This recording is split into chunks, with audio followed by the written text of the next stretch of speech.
So, welcome to the course of electrical measurements and instrumentation. So, already we started the power factor meters. In that, we started the single phase electrodynamometer type power factor meter. So, this is the construction details, construction diagram of or main circuit diagram of power factor meter, that is single phase. Single phase matter discuss chestunam. There are two coils as similar to the electrodynamometer type wattmeter, having two coils, pressure coil and current coil. Here this electrodynamometer type power factor model consisting of two coils, that is the current coil and pressure coil. The current coil is the fixed coil here. This is the fixed coil and this is the fixed coil also, and both are connected in series and is connected to the load in series. This is the fixed coil connection. So fixed coil ఉంటుందమ్మా. Fixed coil లోడ్కి ఎప్పుడు సిరీస్లో ఉంటుంది. ఎందుకు చెప్పాను మీకు, ఎలక్ట్రోడైనమీటర్ what మీటర్లో చెప్తున్నప్పుడు కూడా current coil లోడ్కి in సిరీస్లో ఉంటుందండి. ఇక్కడ కూడా సేమ్ అలాగా ఉంటుంది. Is it clear? And also the moving coil split in to two coils. Let us assume that first one is coil A and coil B. Coil A and coil B. And assumptions made in order to calculate the power factor with the help of this meter is, the first assumption is the field produced by this fixed coil or current carrying coil is uniform magnetic field. So because of it carrying some fixed amount of current, capital I, due to this carrying current it produces the own magnetic field, that is uniform magnetic field. That is the assumption. And also the moving coils which are having a displacement of 90 degrees to each other. Two coils, our rendu kuda moving coils ikkada A and B, which are displaced by 90 degrees physically with respect to plane of reference. And the one coil which having connected to one element, that is resistance, another coil having a inductive element. Because of to make the phase shift electrically, to create the phase shift 90 degrees electrically, అంటే జనరల్గా ఫిజికల్గా 90 degreesలో ఉన్నాయి, but in order to make it as a electrical function 90 degree phase shift, like in case of single phase induction motors, where by using this capacitor we make the connection from 90 degrees phase shift.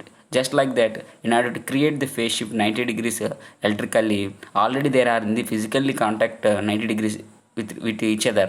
Therefore, in order to make the 90 degrees phase shift electrically, we are connecting the resistance to the one coil and inductance to the another coil.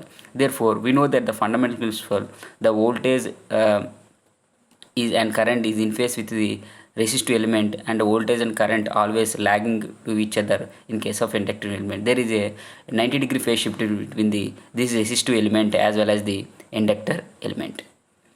So, this is the main construction details of this meters. And also is having the calibrated scale. This is the leading power factor one side, and this is the lagging power factor and one unity power factor. So two coils, actually current coil, fixed coil ని pressure coil ఉంటుంది. అంటే it means fixed coil, moving coil ఉంటాయి. But ఇక్కడ ఏంటి, moving కాయిలే మనం two coils కొని split చేస్తాం. So because of this element generally we require no controlling torque sometimes, but to get the accurate readings, generally gold or silver ligaments or ఆ మెటీరియల్తో మనం ఇక్కడ ఈ మూవింగ్ కాయిల్ని గోల్డ్ మెటీరియల్, సిల్వర్ లిగ్మెంట్స్తో తయారు చేస్తాం. సో ఇట్ గెట్ ఇలా డిజైన్ చేయడం వల్ల మనకి ఏమవుతుందంటే ఇది మనకి స్మాల్ కంట్రోలింగ్ టార్క్ని ఇస్తుంది. సో అదర్వైజ్ ఎగ్జాక్ట్ 100%గా మన కంట్రోలింగ్ టార్క్ అనేది ఆపోజిట్లో ఎక్కడ అవసరం ఉండదు. ఎందుకంటే ఇక్కడ ఫిక్స్డ్ కాయిల్ అనేది ఒక యూనిఫామ్ మ్యాగ్నెటిక్ ఫీల్డ్ ప్రొడ్యూస్ చేస్తుంది. మూవింగ్ కాయిల్ అనేది ఏంటి, ఇక్కడ మూవింగ్ కాయిల్ ఆల్సో ఈ మ్యాగ్నెటిక్ ఫీల్డ్ ఇదంతా ఉంది. మూవింగ్ కాయిల్కి ఎలా ఉంది సప్లై, ఈ మూవింగ్ కాయిల్కి అక్రాస్గా ఉంది. సప్లైకి అక్రాస్గా కాయిల్ ఏ ఉంది, కాయిల్ బి ఉంది. సో మూవింగ్ కాయిల్ అనేది కరెంట్ క్యారీ చేస్తుంది. ఈ ఫీల్డ్ అనేది ఒక మ్యాగ్నెటిక్ ఫీల్డ్ ఉంది. ఇప్పుడు ఈ కరెంట్ క్యారీ చేస్తుంది coil. Whenever current carrying country is placed in a magnetic field, it produces the force and it produces the torque, TA. Therefore, the torque developed by the moving coil A is TA, and similarly torque developed by the moving coil B is the TB. So under equilibrium position, so that means point ఎక్కడ point value చూపిస్తుందంటే whenever it in the equilibrium position దగ్గర pointer అనేది exact మనం అనుకున్న measure చేయాల్సిన value చూపిస్తుంది. ఎప్పుడు ఆ ఈక్విలిబ్రియం పొజిషన్కి వస్తుంది పాయింటర్ అంటే స్టడీ స్టేట్ రీచ్ అవుతుంది when ever the torque developed by the coil A and torque developed by the coil B are equal. That means coil A produces the torque in the clockwise direction, that coil B produces the torque in anti-clockwise direction. Whenever the TA torque developed by the coil A and the coil B are equal and opposite to each other, then the pointer stores the steady state position here. So because of the purpose of the current coil only produces the uniform magnetic field here, the interaction between the two fields from current fixed coil field and moving coil field, so there is a possibility of torque in the particular this meter. So is it clear also? So assumptions ఏంటి coil ఏ coil బీకి మధ్య 90 degrees ఫిజికల్గా 90 డిగ్రీస్లో ఉండాలి. Electrical కోసం ఆ రెసిస్టెన్స్కి inductance కూడా మనం connect చేస్తాం. In order to make it is equal value of magnitude ఈక్వల్గా మనం రెసిస్టెన్స్ వాల్యూని ఇండక్టెన్స్ వాల్యూని సర్టెన్ వాల్యూ దగ్గర అంటే ఒక కాన్స్టెంట్ వాల్యూ మెయింటైన్ చేయడం కోసం ఏం చేస్తామంటే make it is a condition omega L is equal to R అంటే XL is equal to R చేస్తాం. అంటే రెసిస్టెన్స్ ఎంత ఉంటుందో వాల్యూ ఇండక్టెన్స్ కూడా అంతే వాల్యూ ఉందనుకుంటాం, రెండు కూడా ఈక్వల్ అవుతాయి. సో అలా ఉండేలాగా డిజైన్ చేసుకుంటాం. అంటే omega L is equal to R వచ్చే కండిషన్ విధంగా ఎక్కడైతే XL value equal to R అవుతుందో సో రెండు కూడా ఈక్వల్ అవుతాయి. సో అలా ఉండేలాగా మనం డిజైన్ చేసుకుంటాం. These are some assumptions. So just ఒకసారి చదువుతున్నాను చూడండి. The current coil is split into two parts, it carrying a current of the circuit under test చెప్పింది. అండ్ ఏమన్నాను, it produces the field according to ఇది ఎలా produce అవుతుంది based on the current carrying. Current ఎలా ఉంది లోడ్కి current coil లోడ్కి సిరీస్లో ఉంది. సో కరెంట్ ఎంతైతే లోడ్ కావాలంటుందో ఆ కరెంట్ బేస్ చేసుకుని ఫిక్స్డ్ కాయిల్ అనేది మ్యాగ్నెటిక్ ఫీల్డ్ ప్రొడ్యూస్ చేస్తుంది. ఇదే డిస్కస్ చేస్తాం. అండ్ ప్రెజర్ కాయిల్ అంటే మూవింగ్ కాయిల్ అన్నాం. అదేమన్నాం, టూ ఐడెంటికల్ కాయిల్స్, రెండు కూడా మనకి రెండు కాయిల్స్ ఉన్నాయి. ఆ రెండు దేనికి అటాచ్ చేస్తున్నాయి ఇక్కడ చూడండి. సో రెండు కూడా అటాచ్ చేసి ఉన్నాయి. ఈ రెండు కూడా ఒక స్పిన్ ఒక పాయింటర్కి అటాచ్ చేసి అంటే మీకు తెలుసు ఒక పాయింటర్ ఎక్కడ అటాచ్ చేసి ఉంటుంది, స్పిన్కి అటాచ్ చేసి ఉంటుంది. ఈ రెండు టార్క్ ఒకదానికొకటి ఆపోజిట్ అండ్ ఈక్వల్ అయినప్పుడు టీఏ ఈక్వల్ టీబై అయినప్పుడు పాయింటర్ అనేది పర్టికులర్గా ఒక స్టడీ స్టేట్ పొజిషన్ని చూపిస్తుంది. So coil has a non inductive nature. ఒక కాయిల్ ఏమో నాన్ ఇండక్టివ్ నేచర్లో ఉంది, ఒక కాయిల్ ఏమో ఇండక్టివ్ నేచర్లో ఉంది. నాన్ ఇండక్టివ్ నేచర్ అంటే రెసిస్టెన్స్, ఇండక్టివ్ నేచర్ అంటే ఇండక్టెన్స్. సో కాయిల్ బీకి ఇండక్టెన్స్ ఉంది. అండ్ రెండు కాయిల్స్ కూడా అక్రాస్ ద సర్క్యూట్ కనెక్ట్ చేస్తాయి. ఎందుకంటే pressure coil and moving coil అనేది అక్రాస్గా వోల్టేజ్కి కనెక్ట్ చేసి ఉంటాయి. నువ్వు కంపల్సరీగా వాల్యూస్ సరిగ్గా అలా అడ్జస్ట్ చేసి అనుకున్న R&B such a way that same current ఉండేలాగా నార్మల్ ఫ్రీక్వెన్సీ దగ్గర ఉండేలా అడ్జస్ట్ చేస్తున్నాం. ఆ కండిషన్ మనం omega L is equal to R. ఎప్పుడైతే ఈ కండిషన్ వచ్చిందో at normal frequencies then L is equal to omega L is equal to R, therefore it carry the same amount of current, therefore it produces the same amount of torque with opposite polarity. And assumptions are current through the coil B lags with 90 degrees because of coil B కి inductance ఉంది కాబట్టి అక్కడ already coil B అనేది అక్రాస్గా ఉంది. ఇక్కడ మనకి coil B అనేది ఎలా ఉంది, సప్లైకి అక్రాస్గా ఉంది. ఇలా ఉంది చూడండి, సప్లైకి అక్రాస్గా ఉంది. So it is proportional to voltage, there four అక్కడ ఉన్న కరెంట్ అనేది 90 డిగ్రీస్లో ఫేజ్ షిఫ్ట్ ఉంటుంది అని చెప్తున్నారు. So angle between the plane of the two coils ఎంత ఉంది, 90 డిగ్రీస్ ఉంది రెండింటి మధ్య angle. So with the plane of reference data అంటాం. So is it clear now. దీన్ని బేస్ చేసుకుని మనం ఫేజర్ డయాగ్రామ్ డ్రా చేద్దాం. So this is the phasor diagram of single phase electrodynamometer type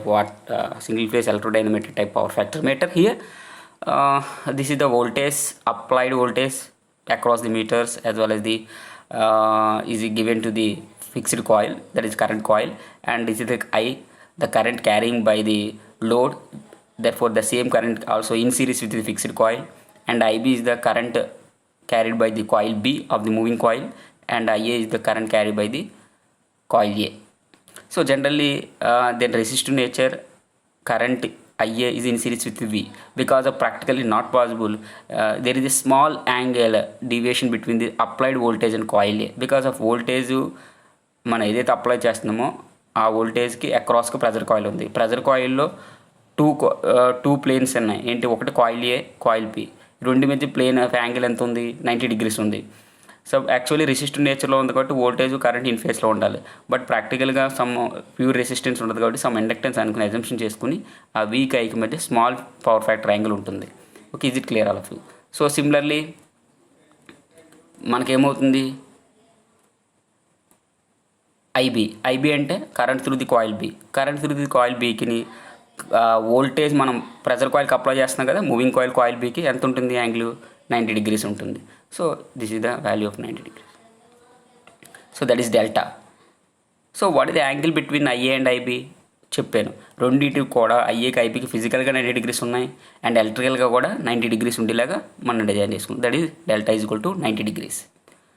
so is it clear? So from this pressure diagram you can clearly see that